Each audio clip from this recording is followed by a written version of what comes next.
Hi, I want to talk a bit about the soft life versus the path of least resistance.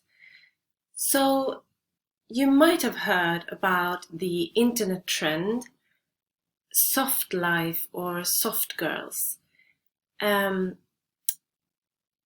People who want to live, women, first of all, who want to live a soft life, who don't want to work that much, at least, um, who even talk about being, not being having to be independent, but could even be dependent on somebody else in order to be able to be home and have a soft, relaxed life, a leisurable life, a lot of leisure time, basically. And I talk about learning to de-stress and find inner peace and stopping ourselves from becoming exhausted or burnt out,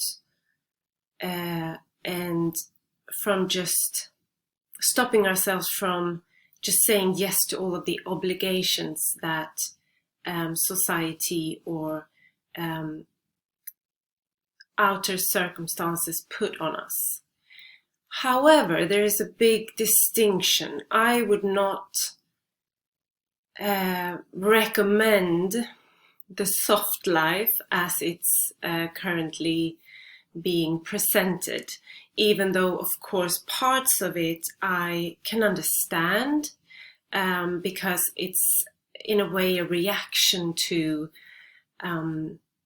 women burning out and taking on too many responsibilities, which is often, which is a very common thing.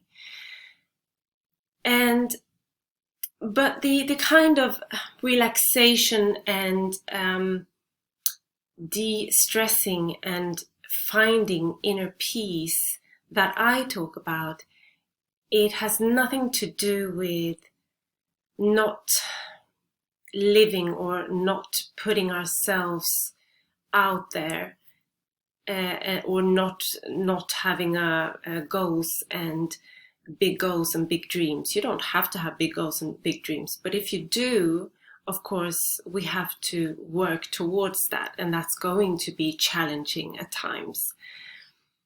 So my kind of inner peace work that I want to help people with, that I want to help women with, is not about being too easy on ourselves or being lazy or lowering expectations on our life and our goals. Quite the opposite, I would say. It's about increasing our expectations of ourselves and of life, and realizing that stress and overload is not necessary to have the life that we want. So it's about expanding and seeing that there is another way of doing things, one that grows out of inner guidance that we find through stillness.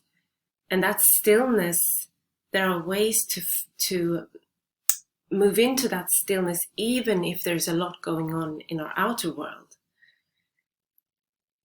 And this can sometimes also be called, this is related to the path, what is called the path of least resistance, which many different people use that phrase. I think it's from Esther Hicks, first and foremost.